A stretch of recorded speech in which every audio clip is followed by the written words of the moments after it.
All right, welcome back. I'm back here with Kyle, my mate from cricket. There we go. Hey! We're at the Lapidozamia trailhead, heading up to the heading down to the Piper Comanche plane wreck. So as we go along, I'll explain more about it. But it was back in 1977 on the 2nd of March. He went down about 400 feet below Mount Diagula. Come along on the journey with us and let's go and find this plane wreck. Phew. Apparently that fella's very leechy down here. Look at that tree. I think it's an old fig tree. It just keeps going.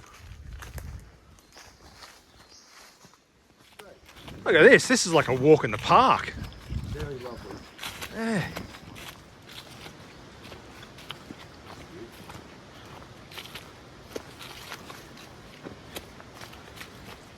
So the trail we come in on was called the Lapidozamia Trail, and it was named after the Lapidozamia fern.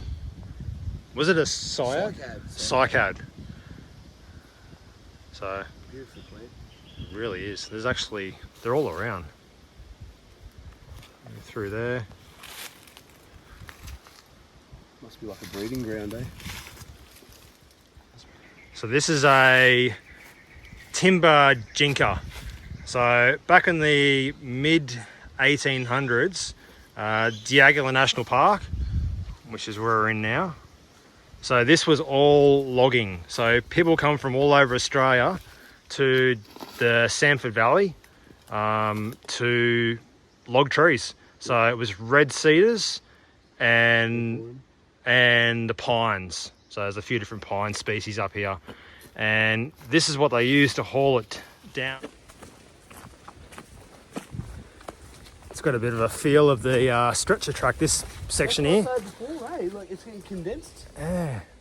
Here we go. We're not far off the turn off to the Piper Comanche. And it's still a bit closed in, but it's an easy enough trail to follow along. Condensed a bit more than what it was. Yeah. You can see why they logged this place, over 150 years ago, or even more recently, just under 100 years ago. Look at these cedars. I'm assuming it's a cedar. Look at that. Look at Kyle next to it.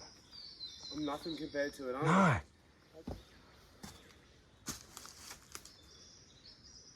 Kyle just pointed something out. These fig trees here, so what they do, this is the original tree here, and then the fig tree just started growing, and it actually grew around. That's where it snapped off.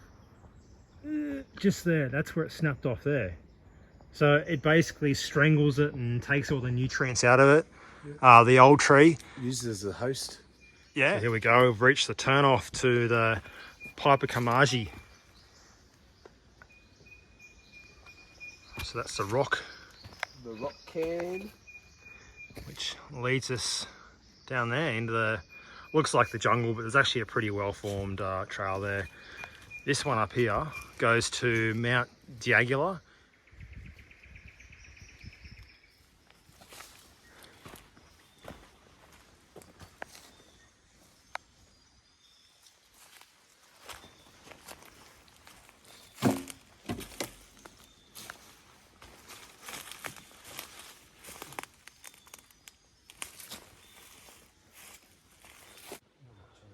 There we go, we found it. So Paul Pavlitic was his name. So he was a 57-year-old private pilot that went on you call it a joy flight up to Bundaberg, and then had the intention of returning the same day to Archerfield. But so as what I've read, the crash report and from other websites, that it was storming, so there was low cloud, it was raining, and there was what's called a visual fly rule, and in place by air traffic control. So basically, seeing he was colourblind, he was not allowed to fly. Technically not allowed to land in Brisbane Airport or Archerfield. So he went from Bundaberg to Maroochydore and then asked for clearance again, was denied. So he went from Maroochydore to Redcliffe and then called up Archerfield again for clearance, couldn't get it, and then decided to fly from Redcliffe to Harrison's Pocket, which is near Lake Samson Vale. So he landed on just a private property, and then somewhere in that flight, I believe it was the beginning of it, from Redcliffe to Harrison's Pocket, he was actually air traffic control attempted to contact him to give him clearance, because there was a window in the cloud where he would have been able to land at Archerfield, but they couldn't contact him. So he landed at Harrison's Pocket, and then he eventually got clearance to land at Archerfield. But the heading, I believe, from where he was taking off, that he should have taken off from, was southwest,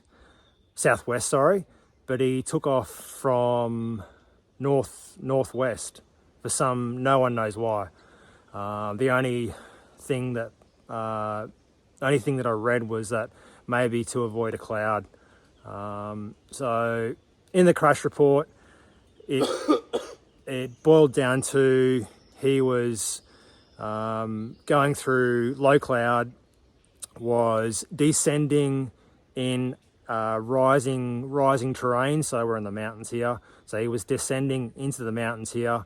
Has apparently disappeared into a cloud, and basically this is where he ended up. All because he wanted to get back to Archerfield the same day. And the wreck was found 4 days later on the 6th of March 1977.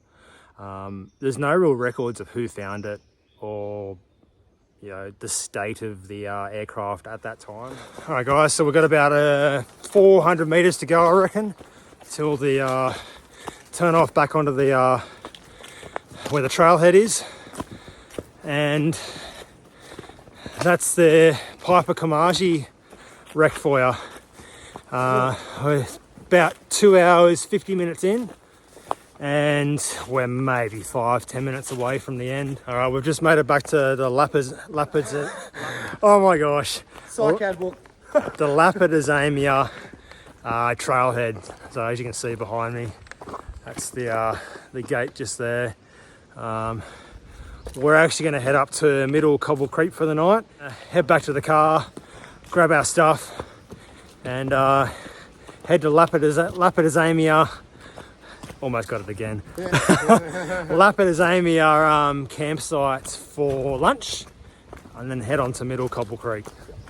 All right, see you again very, very soon.